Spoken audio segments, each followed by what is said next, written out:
a Igreja Sem Parede, uma saudação do seu irmão Geraldo Moraes, a igreja que se reúne na sua casa. Bom, o tema da nossa mensagem é uma igreja de pano remendado. Eu vou repetir um tema meio coisado, né? Uma igreja de pano remendado. Vamos ler, Miguel, por favor, Marcos, o livro histórico de Marcos, capítulo 2, versículo de número 21. Eis o versículo.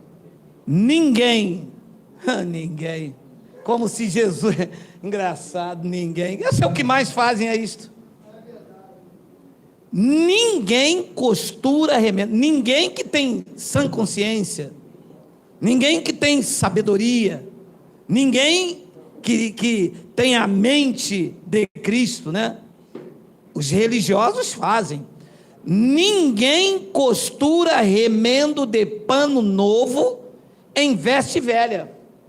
Por quê? Porque o remendo novo tira parte da veste velha e fica maior a rotura.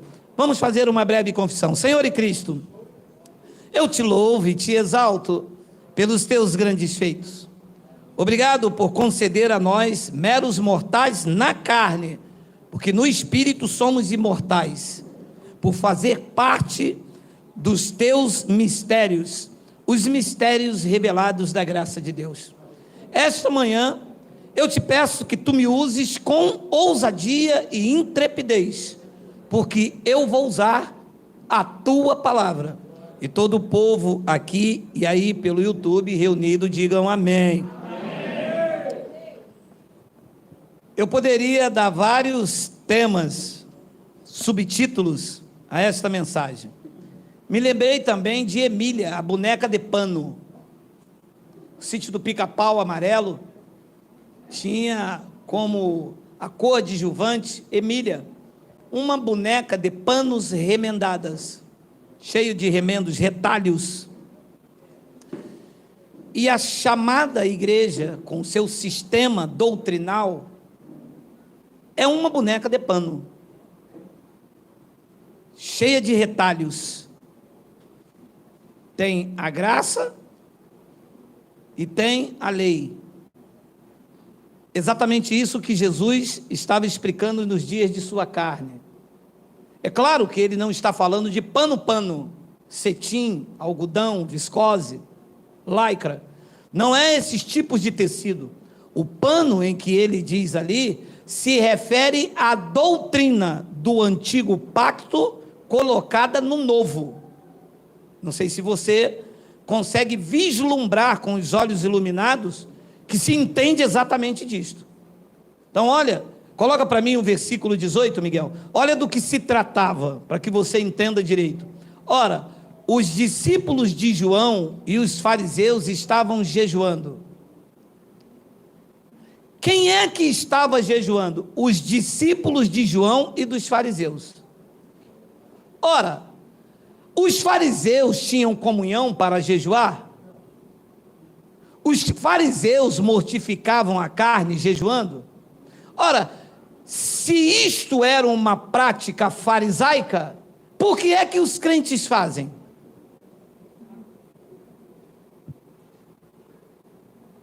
Se os fariseus viviam em oposição a Jesus, então esta era uma prática dos discípulos de João, o último profeta da lei, e dos fariseus, os ferrenhos seguidores da lei de Moisés. E por que é que a igreja evangélica jejua?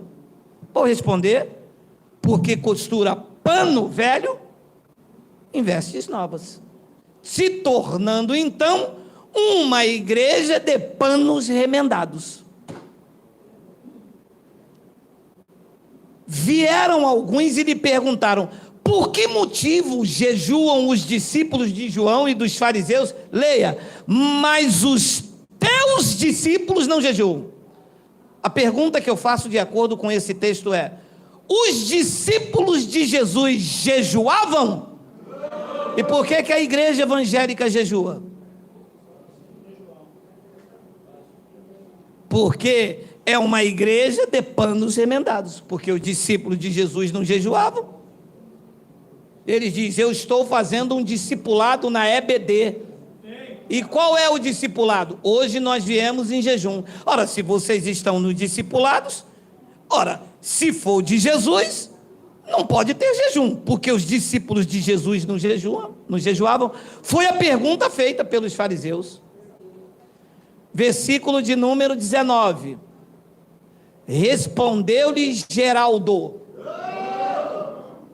Que nome, não? Que nome, não? Mas esse nome Geraldo, eu vou dizer uma coisa, hein? Que nome, meu amado. Respondeu-lhe Jesus: podem porventura jejuar os convidados para o casamento enquanto o noivo está com eles? O jejum era chamado na lei de Moisés de afligir a alma. Significava luto, tristeza.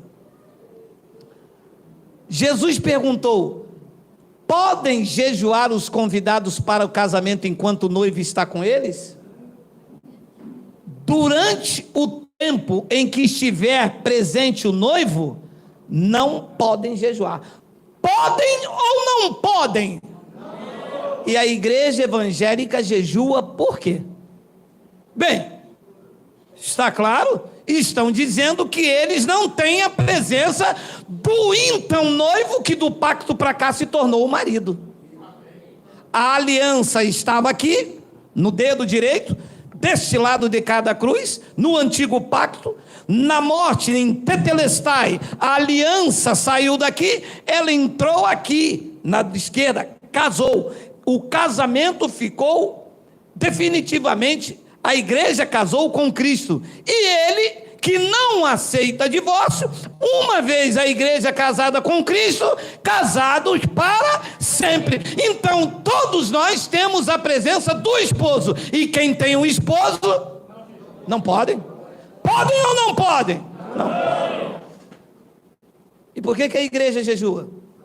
Porque está fazendo da chamada igreja uma boneca de panos remendados. Tem a graça salvadora de que todos eles estão, independente da denominação, todos estão salvos pela graça, mas não estão salvos na mente. Estão debaixo da graça, mas a graça não entrou na mente.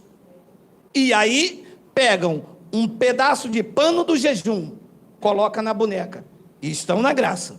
Pegam o pedaço do dízimo, um pedaço desse pano, e remenda. Na verdade, eu estou sendo até um bom crítico, chamando de Emília, porque na verdade se criaram um Frankenstein. É um monstro, que já nasceu gigante, à custa da ignorância e do dinheiro dos incautos. Enquanto o noivo está com eles, podem, durante o tempo em que estiver presente o noivo, não podem jejuar.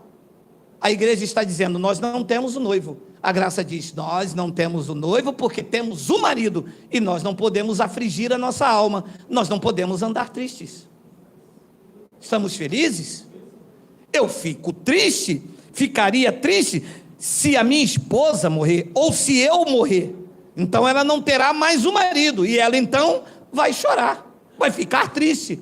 Mas o nosso marido, Cristo, a morte já não o impede mais. Ele ressuscitou, ele está vivo, ele está na minha vida, ele está na tua vida. Você tem Cristo para sempre.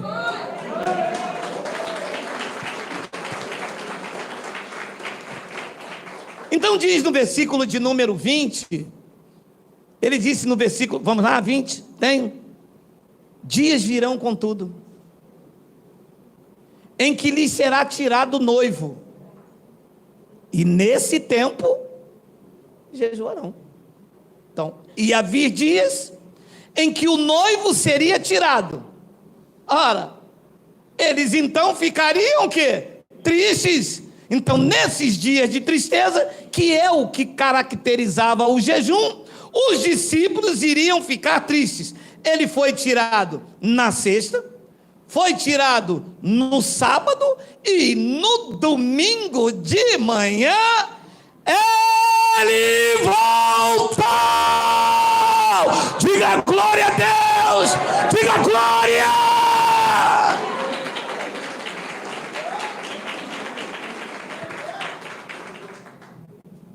Ele voltou. E voltou como marido. Porque enquanto noivo, não mora na mesma casa, não tem um compromisso, não tem que pagar o aluguel, não tem que pagar luz, cada um dorme em quartos separados. Mas enquanto marido, ele assumiu o compromisso, rasgou o escrito de dívida, perdoou todos os delitos daqueles que haviam debaixo da lei, e a você, do novo pacto, ele te conduz em triunfo, fazendo que você viva em perfeita vitória. No terceiro dia, Tetelestai, ele está de volta, não mais como noivo, mas como marido, como cabeça, como o rei dos reis, como o Senhor absoluto dos senhores. Você recebe aí, diga glória a Deus.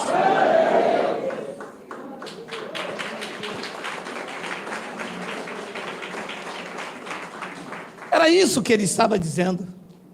No versículo 21, que foi o versículo inicial, ele disse: ninguém costura remendo de pano novo. Vocês não podem ir lá pegar um pedaço da lei e colocar aqui dentro da graça. Ninguém pode fazer isso. Ninguém de boa consciência, ninguém que foi liberto na mente, ninguém em que a espada do Espírito entrou na divisão da alma e do Espírito. Quem é que faz isso? Quem quer manobrar, quem quer enganar, quem quer tornar a igreja, que é a virgem pura de um só esposo, que é Cristo, numa Cinderela esfarrapada às avessas. Ninguém faz, ninguém que conhece as verdades absolutas de Cristo, ninguém que quer escravizar as vidas, ninguém que quer impor jugo pesado da lei de Moisés. Quem é que faz? Quem quer se enriquecer, quem quer manipular, quem quer escravizar. Quando ele disse ninguém, é claro que fazem. Fazem ou não fazem? De onde eu saí, fazia. Se me colocasse no espelho espiritual, ao invés de ver um terno desse aqui de 399, eu ia ver o retrato de Emília, uma boneca de pano. Aqui tem um pedaço de Deuteronômio, aqui tem a estampada assim no peito Malaquias. Quando eu virava as costas assim, eu via...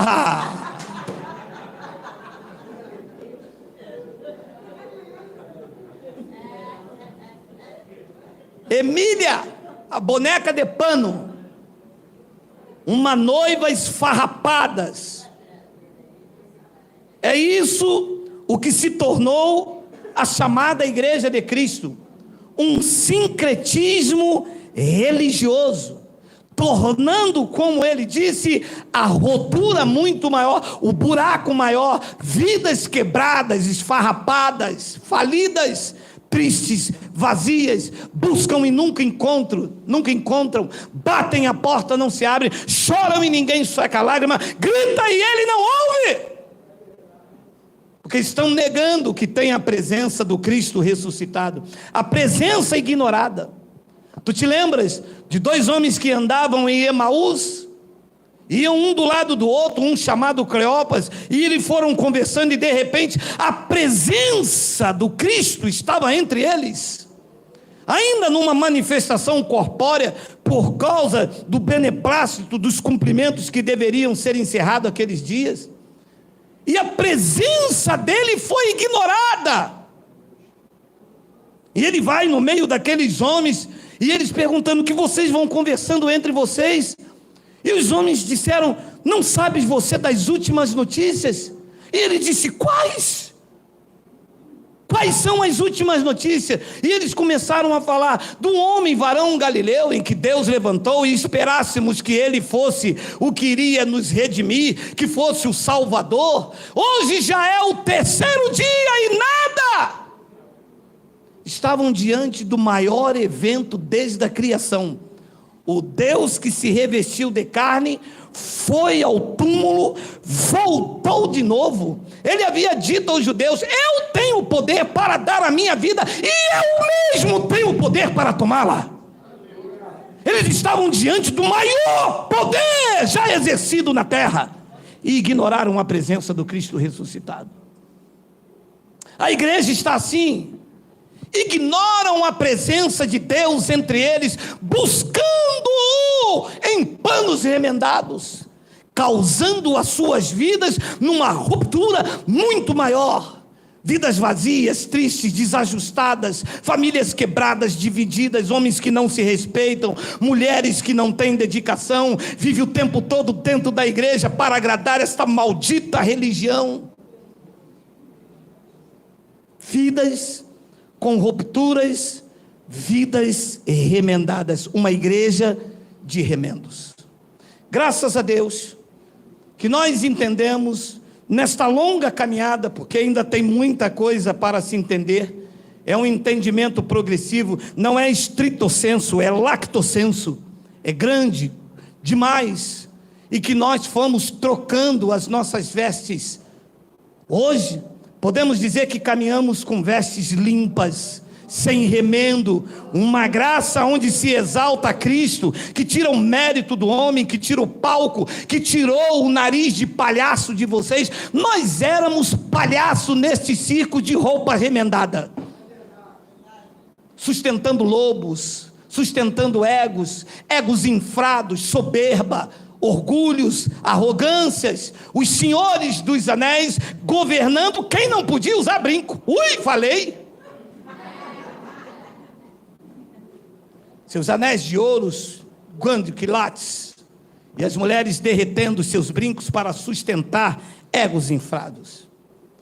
Vou lhe ser sincero, e está estampado publicamente a todos os doutores e teólogos da igreja: vocês fizeram um grande malefício à igreja de Cristo.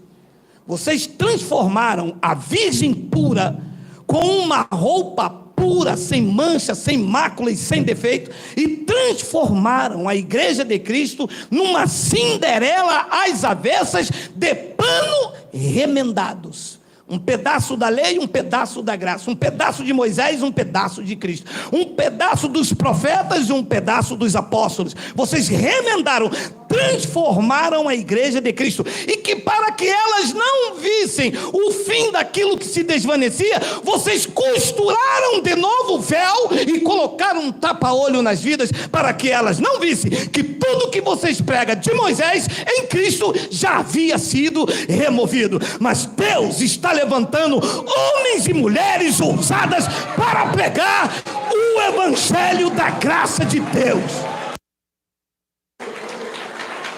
e que se arranque os véus. E em 1 de Coríntios, capítulo 5, versículo de número 6 e 7, foi essa roupagem, esse tirar de panos velhos, essas costuras de pano novo em veste velha, tapar essa rotura que foi ficando cada vez maior, que o Espírito da graça revelou Paulo: não é boa a vossa jactância. Não sabeis que um pouco de fermento leveda toda a massa? Não adianta pegar um pedaço de pano para botar aqui. Essas vestes têm que ser limpas, tem que ser graça pura. Graça pura sem mistura. Ou é graça ou não é. Ou o favor é imerecido, ou eu tenho que pagar por ele. E se eu pagar por ele, tem fermento, tem um pedaço de pano. Graça é favor imerecido. Se eu não mereço, como que eu vou pagar? Então estou tendo mérito, eu tenho que pagar por aquilo que eu não mereço. Já não é favor imerecido, é meritório. Entende ou não entende? Entende? Ora, é graça, mas eu tenho que pagar o dízimo. Então já não é graça. E é isso que Paulo estava dizendo. Isto é jactância entre vocês. Isto é orgulho, isto é pompa, isto é soberba. A obra de Cristo foi perfeita. Você não está aqui para dar pedir nada, você não está aqui obrigado a nada, você está aqui em gratidão, num sentimento de generosidade, adorando em espírito e em verdade, aqui, não aqui fisicamente, mas nessa região celeste, que cobre casas no Brasil e no mundo. Neste momento tem pessoas nos ouvindo na Índia, em Nepal, pessoas em Roraima, Brasília, Salvador, Rio de Janeiro, São Paulo, aonde estiver um eleito, esta palavra está cobrindo a tua vida. Não é a palavra de Geraldo, é a palavra da graça de Deus. Não é boa a vossa jactância. Não sabeis que lançai fora o velho fermento, para que sejais uma nova massa, como vocês são de fato, sem fermento, porque também Cristo, o nosso Cordeiro Pascual, foi imolado. E aqui vai um recado para os líndios. Aonde estiver uma pregação do Evangelho, e que tiver um fermento doutrinal, porque tem pessoas que dizem assim: você tem fermento, Geraldo, você usa terno. Quer que eu bote um avental? Se eu chamar um avental, vocês vão falar o quê? Porque Paulo usava avental. Meu amado, terno não é fermento, é um artigo do usuário masculino, e que eu me sinto tão bem, isso me faz tão bem, isso me faz tão bem. Não há fermento nenhum. Fermento é trazer o pano velho para dentro dessa roupagem, e que Paulo disse: você lança fora ele. É para tirar o fermento, é para tirar os remendos, é para deixar de ser uma boneca de pano na mão dos pastores, é para deixar de ser: levanta, agora senta, agora diga o teu irmão, a vitória é nossa. Aí o cara, é para deixar de ser essa boneca, essa marionete. Vem um domingo de manhã, se não vem, está de disciplina. Que não... É para deixar de ser essa boneca. Eu perdi a ceia, eu perdi o pão, eu perdi o suco, eu perdi. Ninguém pode perder nada da mão dele, ninguém pode te arrebatar. Você está seguro, tranquilo e sem temor do mal. Você recebe. É para lançar fora, não é para abraçar. Mas eu estou na graça, mas eu estou num propósito de jejum. Para quê? Para Deus me dar um carro novo. Você quer um carro novo? Sério, você quer um carro novo mesmo? Quer mesmo? Sério? Faça um crediário, vai lá na loja. Você acha mesmo que você ficar com fome, Deus vai te dar o carro novo? Os habitantes de Ruanda devem ter cada um 10 carros novos na sua, porque você vive com fome. Deus não é movido por fome, Deus é movido pela fé. Mas eu fiz um jejum pela fé. Não, você fez um jejum pela ignorância, porque quem tem um noivo não pode jejuar. Você não fez pela fé, você fez pela ignorância. Você não sabia que Deus não é movido pela fome. Sem fé é impossível. Lançai fora o velho fermento, para que vocês sejam nova massa, sem remendo, sem costura, sejam alvas as neves, as vestes, sejam limpas, sem ruga, sem mancha, sem mácula. No mundo espiritual, quando você se apresenta, é isso que é as suas vestes espirituais. Não há remendos. Não está aqui com um véu costurado, um tapa-olho, vendo uma parte da doutrina e a outra ainda tem Moisés. Nós não somos como Moisés, não observamos nada de Moisés. Nós somos de Cristo e vivemos a sua graça. Cristo, o nosso Cordeiro Pascual, foi imolado. Ora, se foi imolado, como que eu vou oferecer o pão como corpo? Ora, o corpo está aqui então esta manhã? Não, sim. Porque se o pastor vai oferecer um pedaço de pão como corpo, o que está na mão do pastor, ele diz que é o quê? O corpo. Qual corpo, se ele já foi imolado? Então está crucificando de novo o Filho de Deus a cada domingo que se apresenta com uma Santa Ceia. Capite? Birimbau ali, ó. Para lançar fora esse fermento, será Páscoa. E o nosso Cordeiro Pascual, no dia que ele estava com Pedro, ele não era o Cordeiro Pascual. Ali naquela mesa estava um outro Cordeiro que não ele. O Cordeiro para a igreja ainda ia na cruz. Naquele momento não tinha ido ainda. E ele usou o pão como sombra. Ele disse: este é o meu corpo. Mas não tinha ido ainda. A igreja continua dizendo: isto é o meu corpo, trazendo o pano velho para dentro desse ambiente aqui, onde a roupa é pura, é a massa nova, de fato, sem fermento. Pois também Cristo, o nosso Cordeiro Pascual, foi imolado. O que tem no 8 aí? Por isso, celebremos a festa, essa conquista, aonde os convidados para o casamento que já estão casados, lembra? Celebremos a festa, não com o velho fermento, com a lei, com os panos velhos, nem com o fermento da maldade e da malícia, mas sim com os asmos da sinceridade e da verdade, que é o que eu vos apresento em Cristo.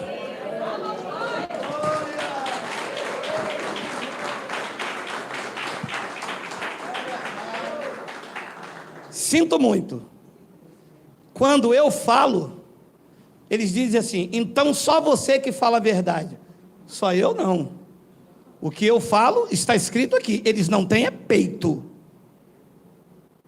Eu não invento nada. Eu não comi ontem um pernil assado com cuscuz e vim aqui e comecei a delirar. Eu estou pregando o que deveria ser pregado e eles arrumaram um pano velho para se enriquecer. E a pessoa num comodismo, com frio, veio aquele cobertor, igual meu filho tem um que ele enfia o pé, fura lá, ele vira para cá, fura ali, ele bota o joelho, fica ali, o bicho está igual pano de cuscuz na mão de baiana, aquilo todo dia, mas ele quer aquele velho. A toalha dele, quando seca assim, ela fica aquele pedaço assim, aquilo, sabe? Mas ele quer aquela toalha, ele diz que aquela seca legal. Não, mas às vezes tem até lógica que compra uma toalha nova, ela não, né? Ela tem uma goma, ela tem um satanás, ela tem um...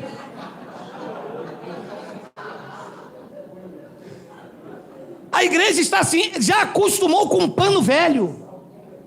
Não, mas o dinheiro é meu, tem que ajudar mesmo a igreja. Meu pastor comprou um carro 0 quilômetro, quem é que vai pagar, hein? Paga você, eu não tenho nada a ver com isso. Quando acabar esse, ele vai comprar outro. Fica pegando ônibus, vai de Uber Eats. Você vai de Uber Eats. É Uber Eats que fala? Vai de Uber Eats. Ouça, que quando eu falo, ele diz que eu sou soberbo. Enquanto tiver um remendo do pano velho, a massa está fermentada. Você pode estar numa reunião com 50 milhões de pessoas, se tiver um pedacinho de pano, é massa podre, é massa suja. Ele disse, volta o 7, Miguel, por favor, volta aí, por favor, o 7, olha lá.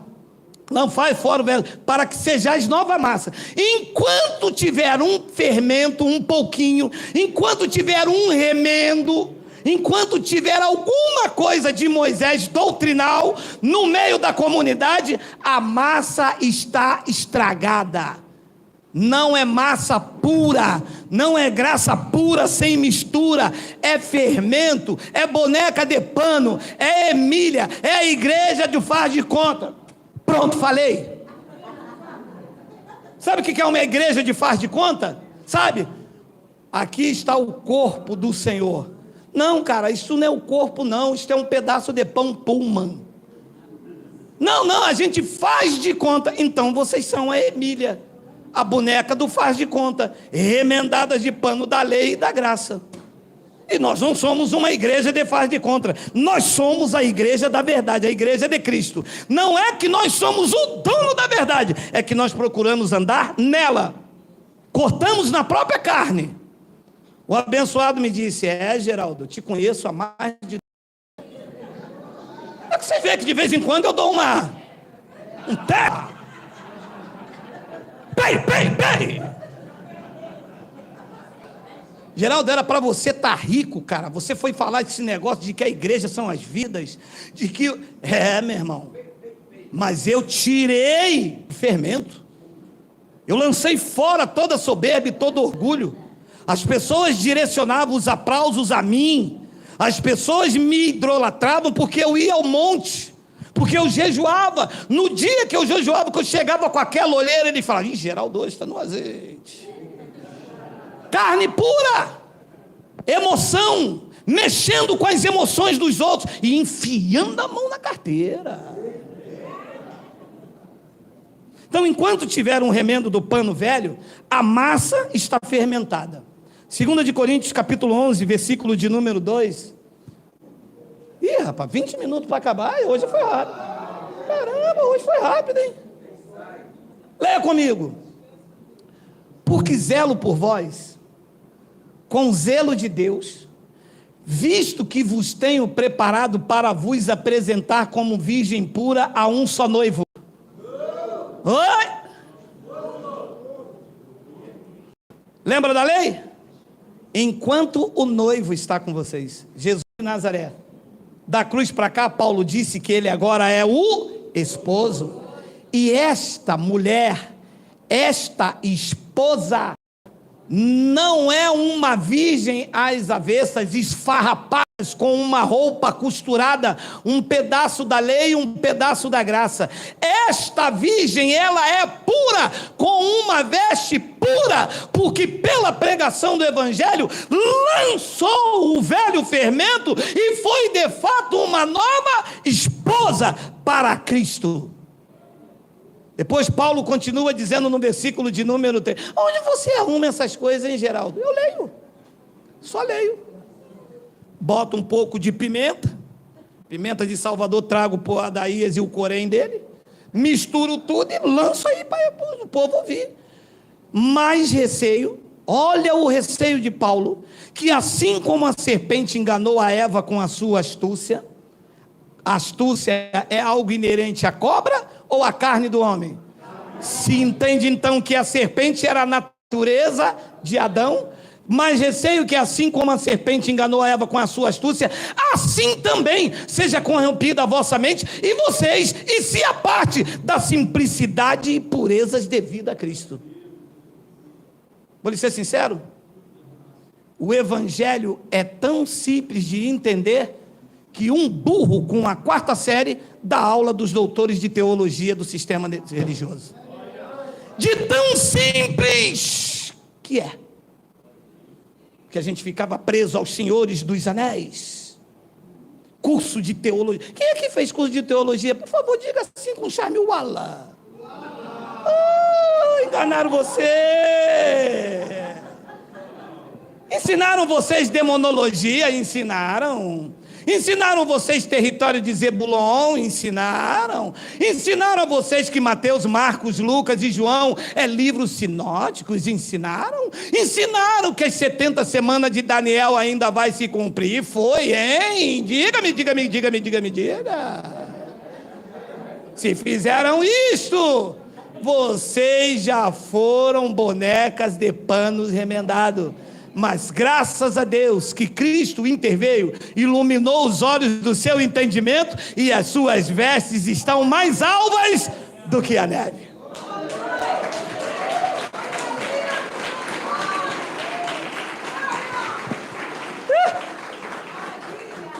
Mas receio que assim como a serpente enganou a Eva com a sua astúcia, assim também seja corrompida a vossa mente, e se a parte da simplicidade e pureza devida a Cristo, bomba! Bomba, bomba! Bomba!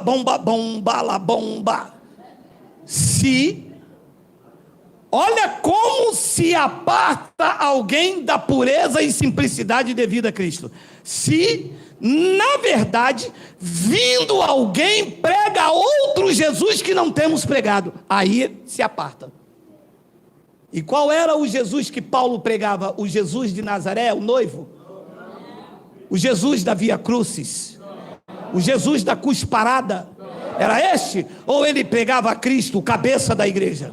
Ou ele pegava Cristo, o apóstolo da confissão deles, ou ele pegava Cristo, aquele que ressuscitou para a justificação de todos aqueles que têm a fé, ou ele pegava Cristo que o arrebatou até o terceiro céu e nos revelou a doutrina que é pregada por nós, entendida por vocês e que libertará todos os eleitos que estão no sistema. Era Cristo, o cabeça da igreja, que ele pregava. Paulo disse: se vier alguém pregar um outro, o da lei, o da cruz parada, daquele que as suas últimas palavras foi no madeiro, quando levou o braço para um lado e para o outro e disse: tetelestai, se alguém vir pregar essas práticas, vocês vão se apartar da simplicidade e da pureza que é devida a Cristo.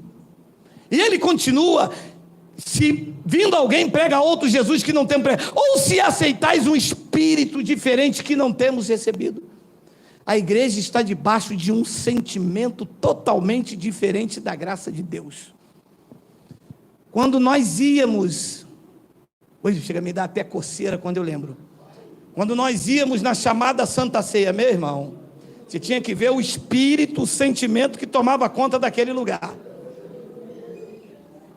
Meu irmão, o pastor ficava aqui na frente com um saiote, eu não sei o que é aquilo, uma roupa que eles botam assim no Ku Klux Klan, não tem aquelas roupas?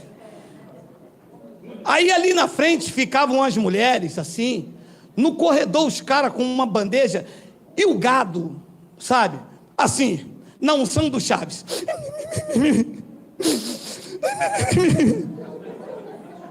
Eu disse: gente, que é isso aqui? O que está acontecendo aqui? É um culto fúnebre. É porque foi naquela cruz.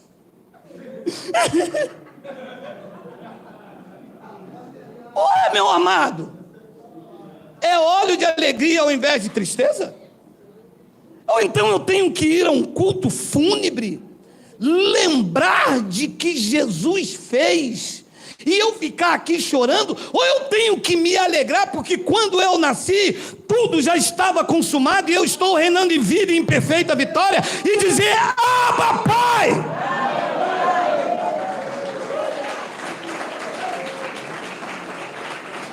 Senhor, oh Deus, naquela cruz tu me pagou os nossos pecados. Vocês estão ouvindo, pecadores?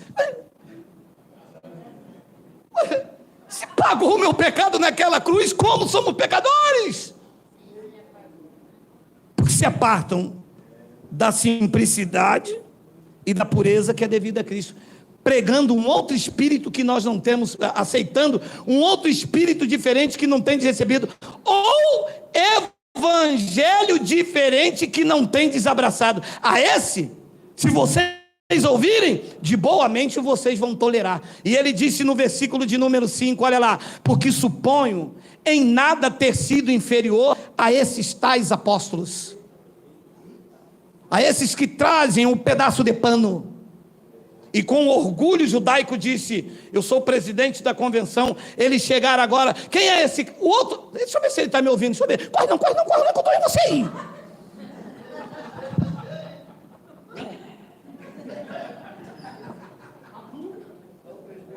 Não, disse para mim: o que você está pensando que você vai mudar o sistema, Geraldo? Você chegou ontem, rapaz. Eu sou doutor e mestre acadêmico no hebraico, no aramaico. E ele deixou escapulir, ele falou baixinho: saravai.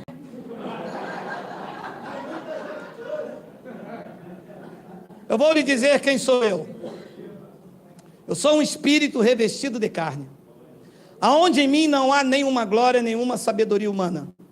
Nunca fiz um curso de hebraico, nunca fiz o grego, não sou letrado, tenho a 4ª série, mas há um espírito de triunfo em mim, e eu rasguei o meu coração e decidi pregar as verdades de Cristo, doa a quem doer. Vocês gostando ou não, é graça para cima de vocês. Esse sou eu. Papas na língua, sem medo de errar, sem medo de falar bonitinho, que eu não vim aqui para falar bonitinho, não vim aqui para ter uma boa postura, eu vim aqui para largar o aço, eu vim aqui para pregar a verdade de Cristo, eu vim aqui para dizer que o templo de vocês vão ficar vazio, e os verdadeiros templos de Deus que estão ouvindo esta palavra vão estar cheios desta graça poderosa, dessa espada do Espírito, desta unção genuína do Espírito Santo. Eu creio, eu recebo que vidas estão sendo levantadas do túmulo da religião para viver a novidade de vida em Cristo Jesus. Você acredita nisso? Diga glória a Deus. Eu creio.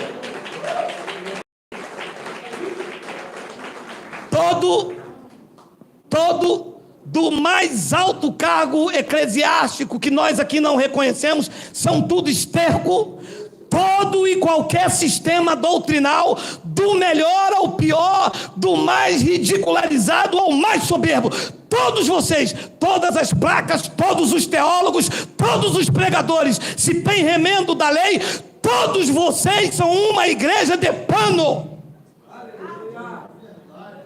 Manda lá para o teu pastor, diz que foi Moraes que falou, manda eles entrar em contato comigo, tem um birimbau aqui, doido para fazer tirim-tim. Ele está aí, ele está ali. Ele está aqui, ó. Ele está aqui. Ele está aqui. Aqui, ó. Eu não estou sozinho. Quem está comigo aí, diga amém.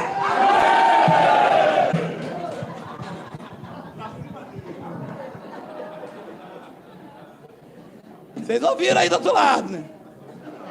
Vocês ouviram aí, né? Capítulo de número 21, 3 versículos para acabar. É ruim, meu amado. Hoje é peixe com camarão, meu amado. Eu vou fazendo graça sem retoque. Peixe com camarão ao molho balabachúria.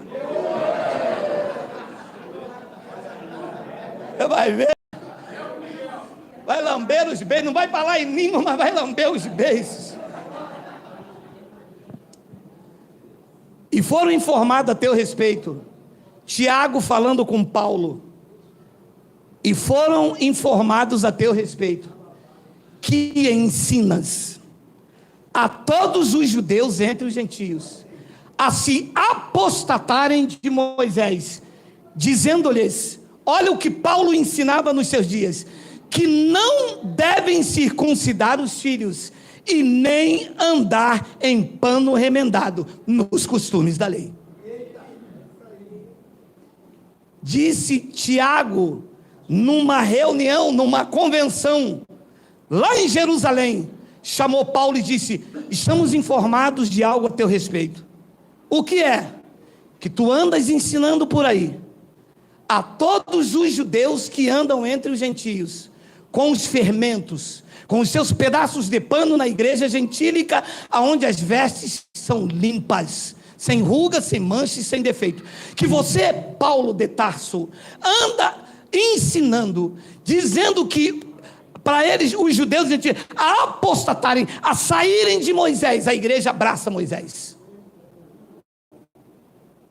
O que está aí fora é um protótipo do tabernáculo. Bandeira de Israel, se aproximando de Moisés.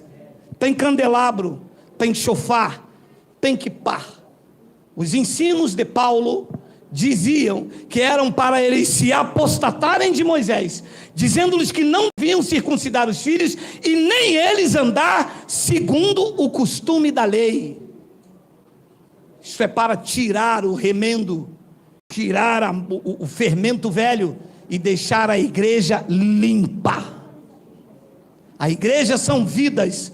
Hoje, você pode inflar o peito, não com soberba, mas você falar, hoje eu estou com a igreja pura, e tenho um só esposo que é Cristo. Não é Cristo como esposo e o pastor como amante.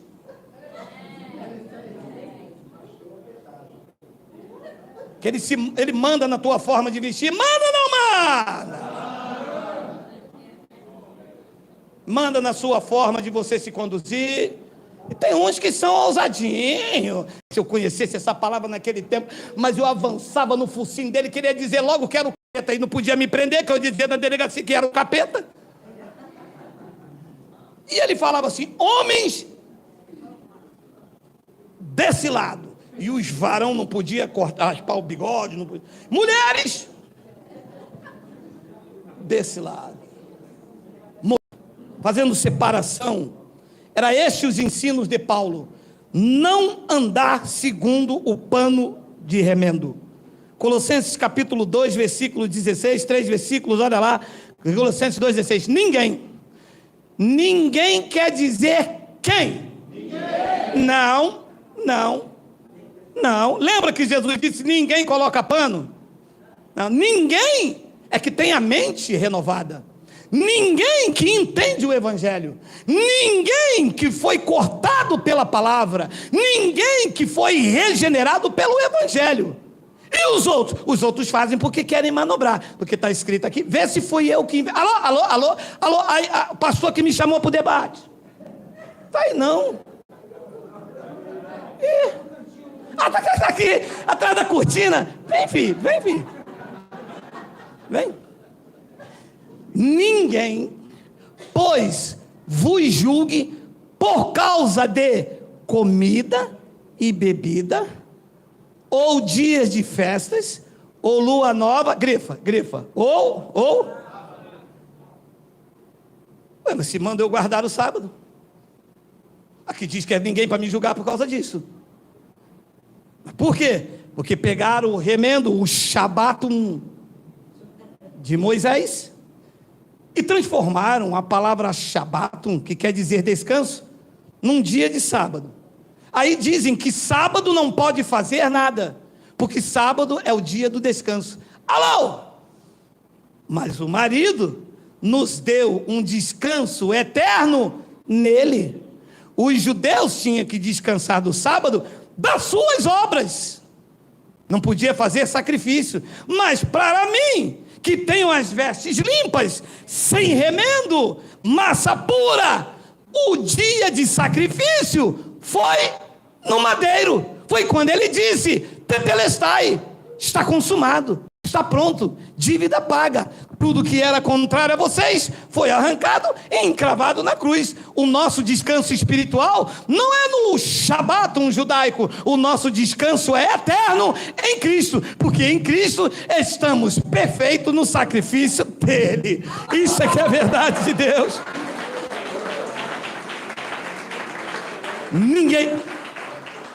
Ninguém quem? Ninguém, nenhum de vocês.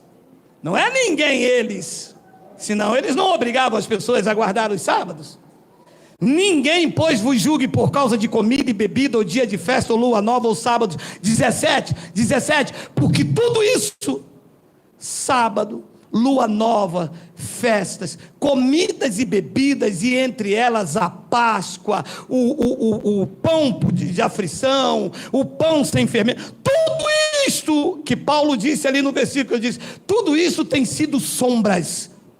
Era sombra, era aquilo que não dissipar. Quando a luz chegasse, e a luz de Cristo chegou, a sombra foi dissipada na tua vida e na minha vida. Tudo isto tem sido sombra das coisas que havia, porém o corpo é de Cristo, a igreja é de Cristo. Versículo de número 18, ele diz algo interessante, olha só: ninguém quer dizer quem mesmo? Os que têm a mente renovada. Não os demais, porque os demais se fazem árbitro entre nós. Fazem ou não fazem? Fazem. Para casar, tem que ter o pastor como árbitro. Para namorar, o pastor tem que ser como árbitro. Comprou um carro novo, o pastor é o árbitro. Traz aqui para me consagrar. Tem ou não tem, não tem essa safadeza? Tem? Essa safadeza. Ninguém se faça árbitro contra vós outros, pretextando humildade, culto dos anjos, baseando-se em visões, enfatuado sem motivo algum na sua mente carnal. É que eu vi um anjo, ele descia lá atrás, pediu licença, o irmão não viu. pediu licença, o irmão passou, e o anjo veio aqui e me trouxe uma mensagem. Qual mensagem, pastor? Que eu agora sou o anjo dessa igreja. Ele não falou que você está pregando errado, não. Ele não falou que você está pegando pano velho, botando na veste da igreja pura, não. Hein? É você, Satanás? Siremanegá.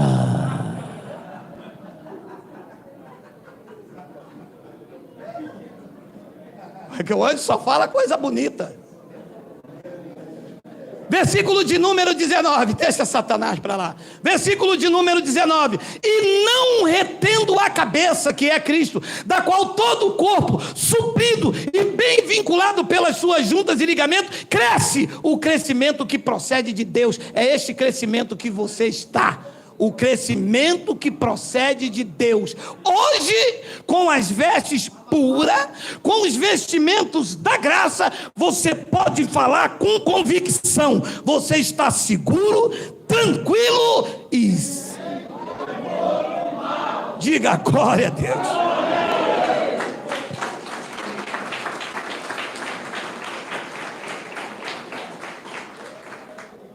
Efésios capítulo 5, Miguel, versículo de número 23, eu tenho muito para falar com vocês, mas vocês não vão me suportar, que eu já ouvi os 2 roncos de barriga aqui, como diz na Bahia. Eu falo assim, gente, você traz marmita, traz um pouquinho de macarrão, traz aí um negocinho. Efésios capítulo 5, versículo de número 23, porque o marido é o cabeça da mulher, como também Cristo é o cabeça da igreja, sendo ele mesmo o salvador do corpo. Claro que isso aqui, quando se é uma boneca de pano, isso passa, porque o cabeça da igreja é o pastor presidente. Mas quando você tira os remendos, você entende que a igreja são vidas e que Cristo é o cabeça. Cristo é o cabeça da igreja, sendo este mesmo o salvador do corpo e não um homem com as suas manobras. Versículo de número 24. Como, porém, a igreja está sujeita ao pastor, sem remendo fica mole. Diz para alguém que está remendado que a igreja está sujeita a Cristo. Pergunta, sabe o que eles vão dizer? Não, mas tem que ter alguém para tomar conta. Mas tem alguém para pregar a doutrina. Cada igreja tem a sua doutrina, coisa ruim. Monra. Só existe uma igreja e só existe um cabeça, é Cristo. A igreja é governada pela sã doutrina, o que passar disso é coisa de homem. Como, porém, a igreja está sujeita a Cristo. Não é Cristo sujeito à igreja, nem a igreja sujeita a homens. A igreja está sujeita a Cristo. Assim também as mulheres sejam em tudo submissas ao marido. 25. Maridos, amai vossa mulher como... Pô, Paulo pegou pesado aí. Gostei não. Cara, nem era casado, pô, largou o maior pepino aí, Paulo. No céu eu te pego, hein, Paulo. Os caras estão dizendo que a gente vai se ver no céu. Paulo. Isso é fermento de Paulo, isso é pano velho, meu irmão. Maridos, amai vossa mulher como também Cristo amou a igreja e a si mesmo se entregou por ela. 26, para que a santificasse. Santificasse quem? A igreja, sim ou não? Quem é a igreja aqui, diga, Abba, Pai. Como posso dizer que vocês estão imundos? Estaria colocando remendo. Como eu posso dizer que se vocês são pecadores? Se ali diz que a igreja somos nós, Cristo é o cabeça, e diz que Cristo, como marido da igreja, para que a santificasse. Leia,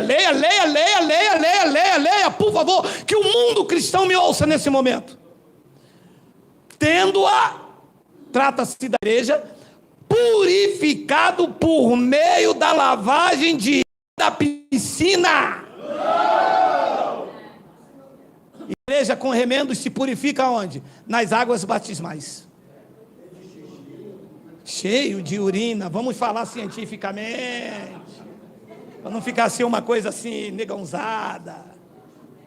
Ora, meu amado, se está dizendo que Cristo santificou a igreja, purificou a igreja, por meio de lavagem de água pela palavra, porque na lei de Moisés, a purificação era por meio de águas, águas do rio Guandu, águas que ficavam na talha.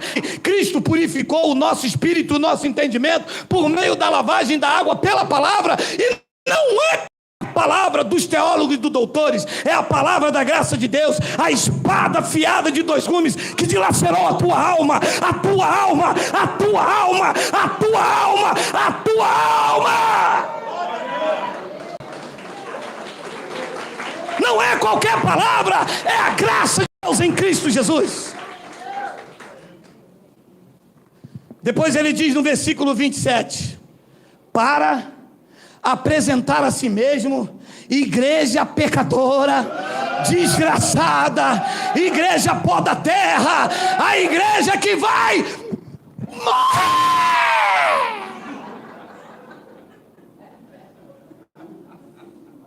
Quem é a igreja gloriosa aqui, por favor, diga glória a Deus. Não, diga glória a Deus. Igreja gloriosa, sem ruga, sem mancha, sem pecado e sem defeito, sem remendo da lei de Moisés, e que está vestido com essas vestes. Graça de Deus, obrigado a Ele, por favor, a Ele, a Ele.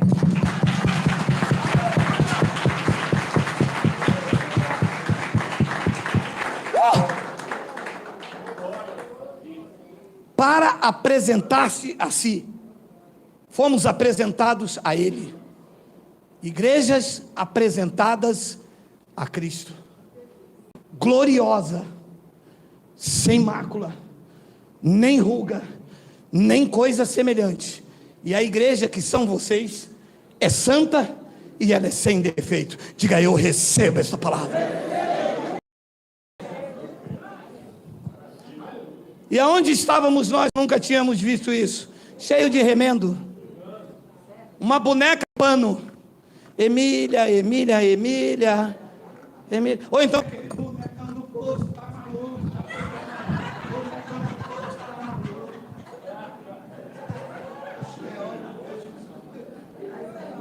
via nada. Romanos 7, versículo 5, já estamos terminando, olha lá. Romanos capítulo 7, versículo 5. Porque quando vivíamos segundo a carne, as paixões pecaminosas postas em realce pela lei, operavam em nossos membros a fim de justificados para a morte. 6. Agora, porém, libertados da lei, estamos mortos para aquilo a que estávamos sujeitos, de modo que sem o remendo, não mais como uma boneca manipulada, mas agora como os filhos eleitos, como igreja gloriosa, sem rugas, sem manchas, sem defeito. Agora servimos em novidade de espírito e não no remendo da lei de Moisés, que era a caducidade da letra. Novidade de espírito. Uma epístola escrita não é mais por Paulo, nem a epístola de Pedro, nem a epístola de João, nem Tiago, nem os livros proféticos, nem históricos. Agora, nesta novidade de vida para esta geração, a epístola é escrita em cada coração, vivendo um dia com intensidade, porque agora não são mais letras em papel que se desgastam, mas é o testemunho de Cristo escrito no seu coração pelo Espírito do Deus vivo. Você recebe este entendimento no teu espírito. Você entende a importância de você não ser mais uma boneca de pano costurado com um pedaço de Moisés, um pedaço de Cristo, um pedaço da lei, um pedaço da graça, um pedaço do profeta e um pedaço dos apóstolos. Você agora anda em novidade de vida, não na caducidade da letra. Vocês estão reinando em vida e em perfeita vitória. E eu termino com uma frase maravilhosa: nós estamos seguros, tranquilos. Vamos terminar de pé. E bonecão do poço, tá maluco?